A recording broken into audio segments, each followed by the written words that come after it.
The scar on my shoulder burned the moment he walked into the hall. 3 years. 3 years of silence, of shadows, of learning to breathe with half a soul. And now, as another man's hand rested on my waist, I felt it.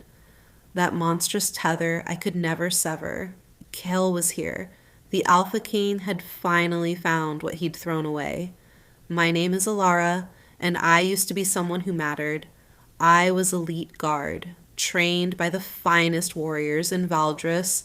I sparred with future generals, earned my place among the chosen, and then the Crown Prince marked me.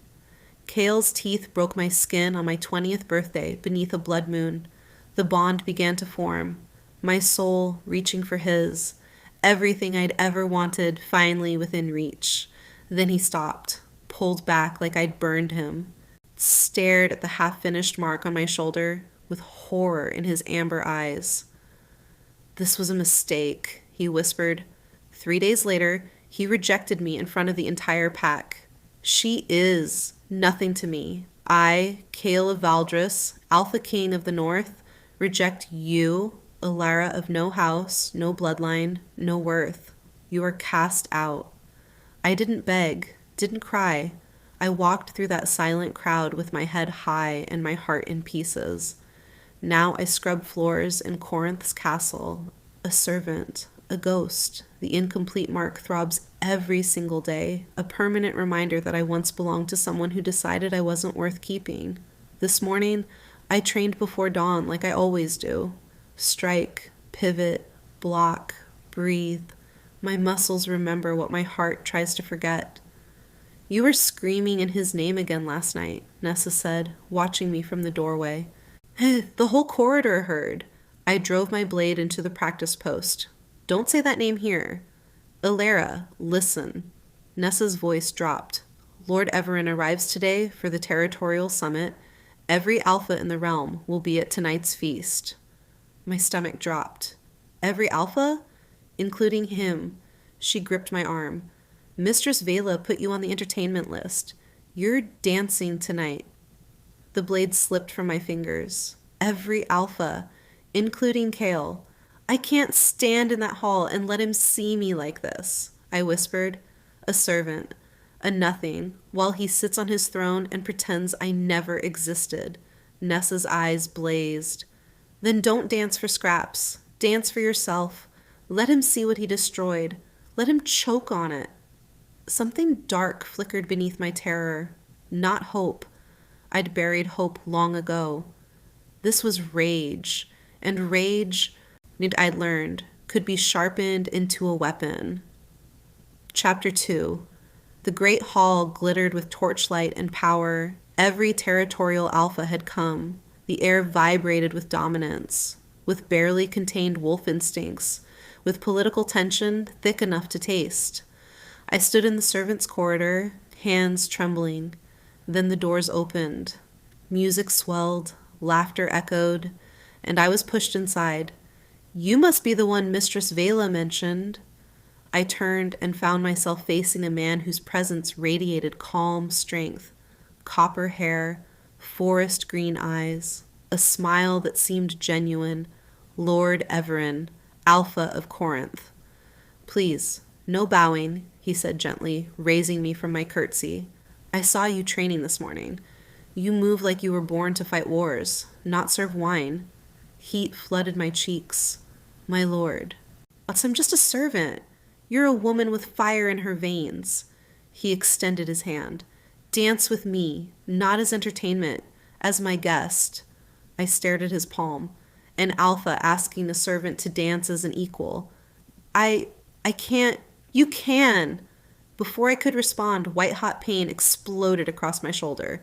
I gasped, hand flying to the incomplete mark. Because across the crowded hall, through the sea of bodies and flickering light, I felt him. My eyes found Kale without thought. The Alpha King stood frozen at the entrance.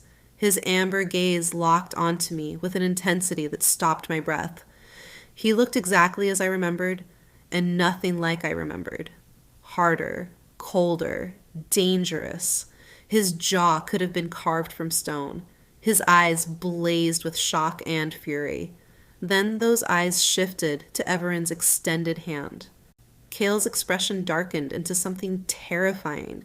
His wolf pressed so close to the surface I could see it in the way his features shifted, in the way every wolf in the hall suddenly went still, sensing the Alpha King's rage. I had two choices: retreat into the shadows, like the nothing he'd called me, or choose myself. I placed my hand in Everin's. Kale's entire body went rigid. The temperature in the hall dropped, and I smiled. "One dance," I whispered to Everin. "That's all I need," he replied, leading me onto the floor. The music shifted, slow, intimate, deliberate. Everin's hand settled on my waist, professional, respectful. But I felt Kale's gaze like a brand on my skin. The incomplete mark screamed with every heartbeat. "You're trembling," Everin murmured. "The Alpha King hasn't stopped staring." Should I be concerned for my safety? "You should be concerned for your judgment." I met his eyes. "Dancing with a disgraced servant won't win allies." "I'm not here for allies." He guided me through a turn. "I'm here for something far more valuable." Before I could ask what, a new voice sliced through the music. "Lord Everin, how generous of you to entertain the help." The woman who approached was stunning in the way a blade was stunning, all sharp edges and lethal beauty, midnight silk gown, raven black hair, ice blue eyes that promised cruelty. Lady Seraphine, the woman Kale was supposed to marry. "I travel with the Valdris delegation now," she purred, her gaze sliding over me with contempt. "The council still believes I'm the appropriate choice for queen." Her smile sharpened. "And councils have a way of getting what they want." My hands curled into fists. "You seem surprised." Seraphine stepped closer. "Did you think you were special? That you were the only one?" She laughed, cold and crystalline. "He has a habit of hesitating when the moment requires action. The difference between us, little servant, is that I understand what power requires." Her eyes flickered toward Cal. "The realm needs an heir. Eventually, he'll accept what he must." She looked back at me. "And it won't be you." "That's enough!" Everin's voice hardened. Seraphine held my gaze one more poisonous moment before gliding away. I'd stopped breathing. Then the crowd parted, and Kale began walking toward us. His stride was measured, his expression carved from stone, but his eyes burned with 3 years of something I was terrified to name. He stopped 5 feet away. "Lord Everin." His voice was barely controlled. "I require a word with your dancing partner." "She's my guest," Everin replied calmly, "and she hasn't indicated any desire to speak with you." The temperature dropped further. Every wolf in the hall felt it, the primal tension of 2 apex predators. "Ilara." Kale said my name like a command and a prayer. 5 minutes. That's all I ask." Nessa's words echoed. Let him see what he destroyed. I lifted my chin. "You may have 5 minutes, Alpha King. After that, I return to my duties." I pulled my hand from Everin's grasp. "Some of us have work to do." The flicker of pain across Kali's face was almost worth the agony. Almost. Chapter 3. The balcony was empty, except for moonlight and ghosts. Kale paced like a caged wolf, his hands flexing at his sides. 3 years of silence, and now he couldn't even look at me. "Speak," I said flatly. "Your 5 minutes are bleeding away." He stopped. When he met my eyes, the raw emotion there nearly buckled my knees. "You shouldn't be here." Of all the things I expected, that wasn't it. "Excuse me?" "Corinth, Everin, this summit." He stepped closer. "You don't understand what you've walked into." "I understand perfectly." I held my ground. I was cast out with nothing. I survived however I could. If that means scrubbing floors and dancing for foreign lords, then that's what I do. Everin is not some kind lord offering charity. Kale's eyes blazed. He's a strategist. Everything he does serves a purpose. And what purpose would a disgraced servant serve? Kale's silence was damning. Tell me, I pressed, voice cracking. And what could he possibly want from someone who is nothing? The word hung between us. Nothing. The same word Kale had used to destroy me. You were never nothing. The confession seemed ripped from somewhere deep inside him. Ilara, I raised my hand. You don't get to rewrite history because it's become inconvenient. You rejected me publicly, completely. You called me worthless in front of everyone I'd ever known, then walked away while my world burned. I know. Then what could you possibly have to say to me now? Kale closed the distance in 2 strides. He didn't touch me, but he stood close enough that I could feel his heat, close enough to see the shadows beneath his eyes that spoke of sleepless nights. The mark, he breathed. Does it still burn? My hand flew to my shoulder involuntarily. Mine does. His voice was barely audible. Every single day, every single night, it burns for you, Ilara. It has never stopped. The confession hit like a physical blow. Then why? The question tore from my throat. Why did you do it? Why did you destroy us? Something closed off in his expression. The walls slammed down. Some truths are too dangerous to speak. That's not an answer. It's the only one I can give. He turned toward the doors. Stay away from Everin, Ilara. Whatever he promises you, it's not what it seems. Then he was gone, leaving me alone with moonlight and questions that burned worse than any scar. If you're feeling what Ilara is feeling right now, that ache of unanswered questions, that fury mixed with heartbreak, you're not alone. This is our story. Hit subscribe to Kismet Romance Collection because we're just getting started. And trust me, you don't want to miss what happens when she finally gets her answers. Drop a comment. Are you Team Kale or Team Everin? Because I need to know who's riding this emotional roller coaster with me. Chapter 4. I didn't sleep. I lay in my narrow servant's bed, staring at cracks in the ceiling, replaying Kale's words until they lost meaning. Stay away from Everin. At dawn, a knock came. A messenger in Corinth's colors handed me a sealed letter. Inside, Everin's message was brief. I know what you're running from. I know what was taken from you. Let me offer what he never could. A choice. Midday, the garden, come alone, a choice. When had anyone ever given me a choice? What does it say? Nessa appeared beside me. Lord Everin wants to meet me. Privately. Nessa's expression flickered with something unreadable. And the Alpha King? Kale's face flashed through my mind. The pain in his eyes, the confession about his mark, the warning I didn't understand. Some truths are too dangerous to speak, but Kale had spent 3 years in silence, 3 years of letting me suffer while he sat on his throne and said nothing. Whatever truths he carried, they hadn't been important enough to save me. Everin was offering something real, something tangible, a way forward instead of backward. The Alpha King, I said slowly, made his choice 3 years ago. I prepared for midday. Behind me, Nessa watched with worried eyes. Some warnings can't be heard until it's too late. The eastern garden was beautiful and treacherous, sculpted hedges and blooming nightshade. Everin waited beside a fountain carved with wolves mid-hunt. You came. He smiled, and it reached his eyes. I wasn't certain you would. I almost didn't. I stopped a few feet away. The Alpha King warned me against you. Did he? Everin's expression remained open. And what did he say? That you're a strategist. That everything you do serves a purpose. He's correct. Everin stepped closer. But Kale assumes all purposes are cruel. He can't fathom that someone might simply see your worth and wish to protect it. The words landed somewhere soft inside my chest. Why would you want to protect me?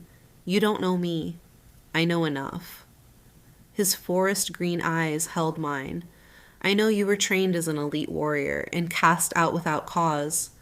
I know you carry a mark that was never completed, a wound that will never heal, and I know that despite everything, you still rise before dawn to train, still fight, still refuse to break. He paused. That's the kind of strength I want beside me. My breath caught. Beside you? I'm offering you a place in Corinth. Everin reached into his pocket and withdrew a small box. Inside, a ring gleamed, silver with an emerald stone, not as a servant, as my official consort. The world tilted. Say yes, and you never have to bow to anyone again. Say yes, and the woman Kale threw away becomes untouchable. I couldn't breathe. Consort to a territorial alpha. It was more than I'd ever dared imagine. I need time to... She needs nothing from you. The voice cracked through the garden like thunder. I spun. Kale emerged from the hedge maze, his face carved with fury, his eyes blazing gold. But he wasn't alone.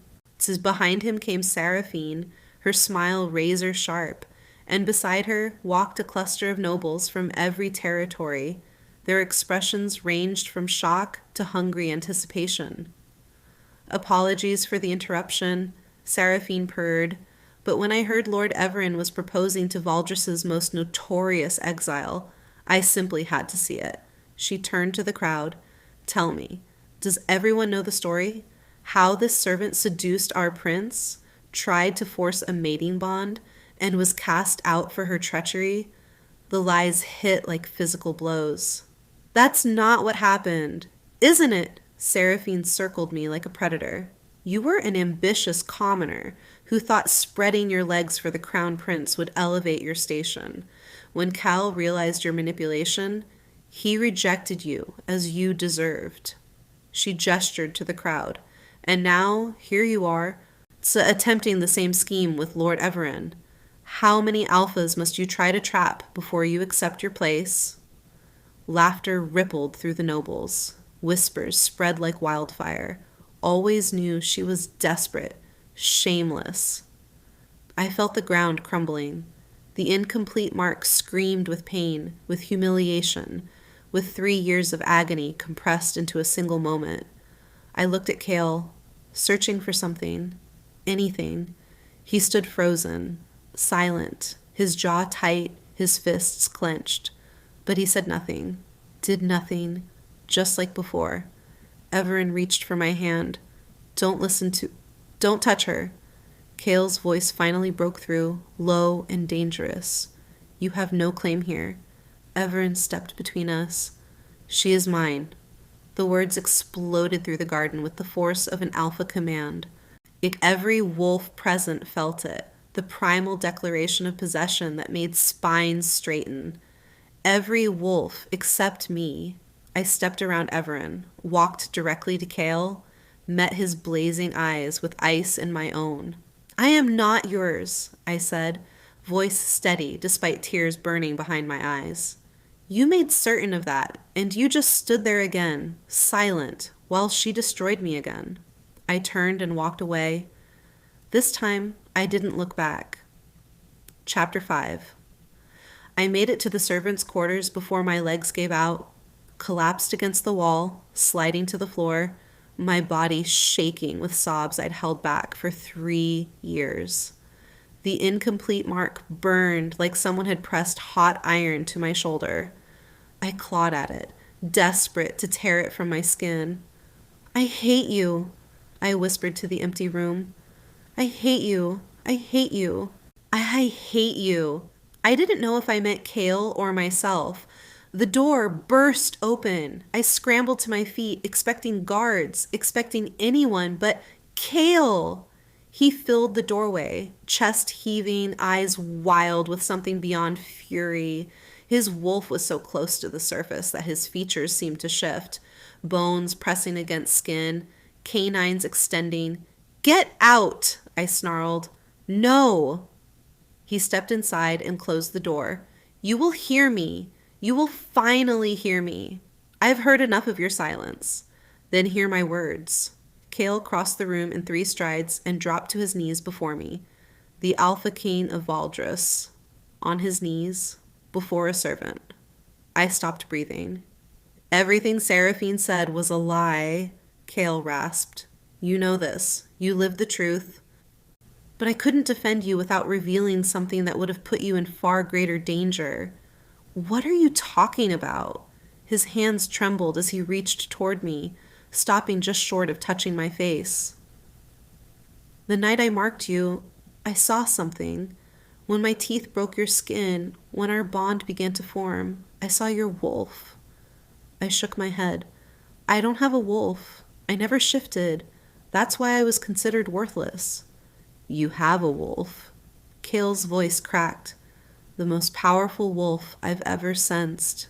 She was there, Ilara, waiting, dormant, and when I touched her through the bond, I understood what you are.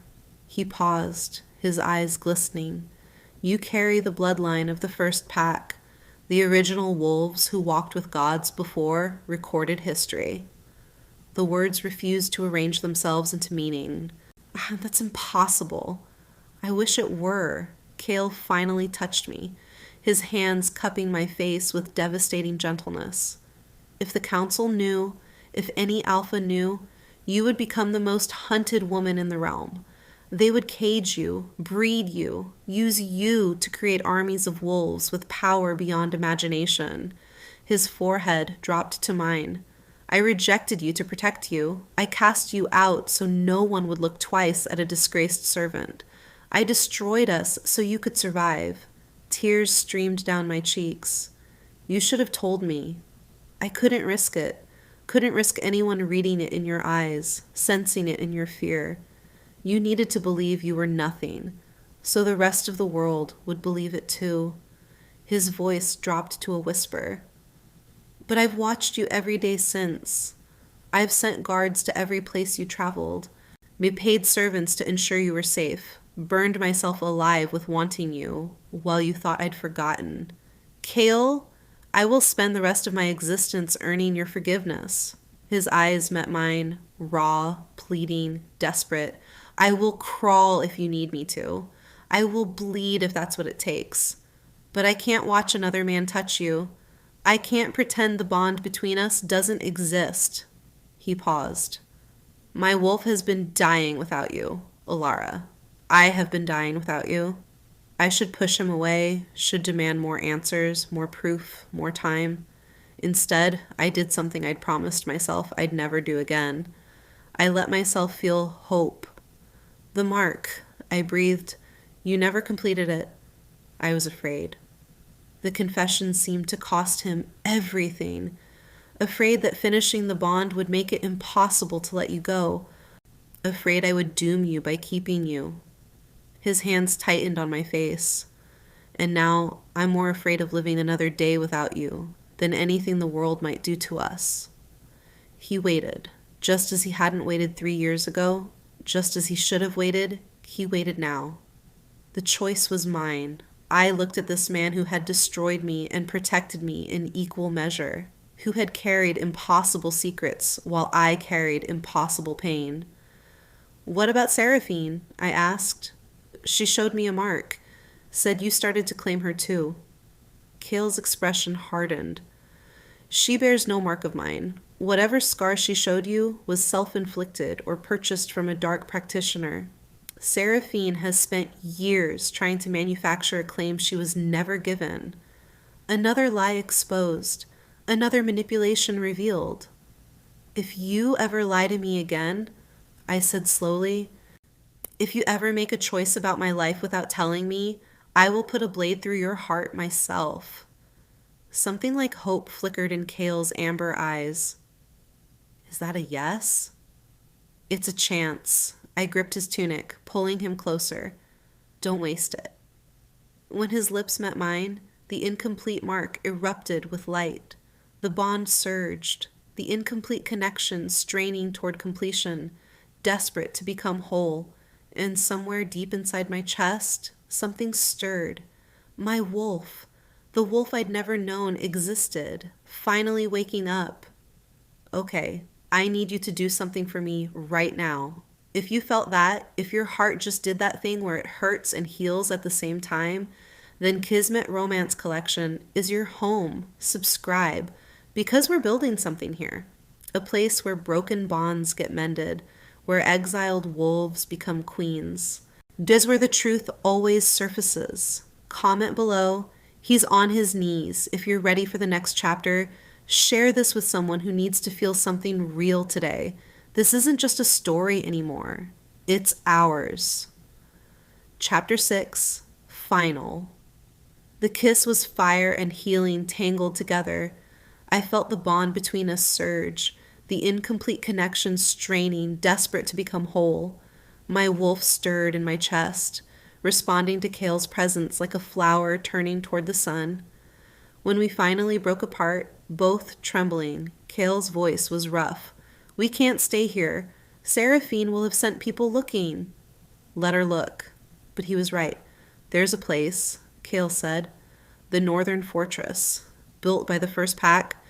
There are elders there who can help you understand your bloodline, help you awaken your wolf safely." "And the summit? Your duties as Alpha King mean nothing if I lose you again?" He reached for my hand. "Whatever you need, no more secrets, no more decisions made on your behalf." "Then take me," I said. "Show me what I am." We rode through the night, and when we arrived at the Northern Fortress, ancient black stone rising from the mountains like a crown, an elderly woman with moon-silver eyes waited. "Alpha King," she said, "you've brought her at last." "Elder Morvain," Kale bowed his head. "I had no choice. Seraphine has learned. I know what Seraphine has learned." Morvain's gaze moved to me. "Come, child, let me see you." I approached. Morvain touched the incomplete mark on my shoulder. The world exploded. Light and sensation crashed through my body, tearing a scream from my throat. I felt my bones shifting, my skin stretching, my very essence being reshaped by something vast and ancient. "Don't fight it," Morvain's voice echoed. "She's been sleeping too long. Let her wake." I stopped struggling, surrendered, and then I was something else entirely. I opened eyes that saw in spectrums I'd never known existed, breathed in scents that told stories of centuries, felt the earth beneath massive paws, felt moonlight singing in my fur, felt the power of 1,000 generations flowing through my blood. "Magnificent," Morvain whispered. The legends were true. I turned my massive head, found Kale staring at me with tears streaming down his face. His wolf was visible beneath his skin, pressing against his control, desperate to meet mine. "Shift for her," Morvain instructed. "Let your wolves greet each other properly." Kale's transformation was violent and fast, his human form exploding into a wolf nearly as large as mine. Silver black fur, molten amber eyes. Our wolves circled each other once, twice, then pressed our foreheads together. The incomplete mark ignited. I felt the bond slam into place. The connection that had been straining and bleeding for 3 years finally made whole. I felt Kale's emotions as if they were my own. His relief, his joy, his overwhelming love, his terror of losing me again. And I felt my wolf's response, forgiveness, acceptance, the fierce protectiveness of a mate claimed at last. When we shifted back, both naked and gasping, I found myself crying. "I felt you," I whispered. "I felt everything." Kale gathered me into his arms, his own tears falling. "As I felt you, as I've wanted to feel you for 3 endless years." Morvain draped cloaks over us. "The bond is complete," she announced, "but you should know what this means. The first Alpha's bloodline carries more than power. It carries responsibility, the ability to command any wolf, the duty to protect all packs, and the burden of those who will seek to use you." Her expression darkened. The Shadow Council has been seeking the bloodline for centuries, and now, thanks to Seraphine, they know it has awakened. "They will come for you, child." Kale's arms tightened. "Then we'll fight. You'll need more than willingness. Morvain looked at me with something between hope and sorrow. You'll need to embrace everything you are, including the parts that terrify you. I thought of the servant who'd scrubbed floors and swallowed humiliation. I thought of the girl who'd loved a prince who threw her away. I thought of the woman who'd survived 3 years with nothing but her own determination. I've survived worse than my own power, I said. Point me toward the enemy. Morvain smiled. You'll do. 3 days later, the summons came. The summit had been extended. Seraphine demanded I be brought before the council for judgment, painted me as a sorceress who'd bewitched the Alpha King. We could ignore it, Kale said. Stay here where we're safe. I rose from my chair. No, I'm done hiding. I'm done letting others define who I am. Kale studied me, then smiled. Have I mentioned that I love you? You can say it again if you like. Later. He pulled me close for a kiss that promised much more than words. First, we have a council to destroy. We arrived at Corinth's great hall as the sun reached its zenith. I wore the colors of Valdris now, black and silver, with the queen's circlet resting on my brow. The completed mark on my shoulder was visible, deliberate, a declaration that required no words. Every head turned as we entered together. Seraphine's face contorted with fury. You dare show your face here? She rose, pointing. This woman is a fraud, a manipulator who carries the bloodline of the first pack. Elder Morvain emerged behind us with calm authority. The hall erupted in murmurs. Impossible, Lord Vaughn sputtered. That bloodline died out centuries ago. It survived, Morvain said. Hidden, dormant, waiting, and it has awakened in this woman. Your king's true mate. Prove it, Seraphine hissed. Morvain looked at me. Child. Show them. I stepped forward, felt my wolf rise within me, eager, proud, ready to be seen. The transformation was instantaneous. One moment, a woman in silk and silver. The next, a wolf of pure midnight, larger than any in living memory, eyes blazing with ancient power. And then I did something no wolf had done in 1,000 years. I spoke, not with words, but with will, a command that resonated through the bond every wolf shared, an authority that could not be denied. Kneel. Every alpha in the hall dropped to their knees, not by choice, by compulsion. The power of the first alpha, the original command. Seraphine fought it.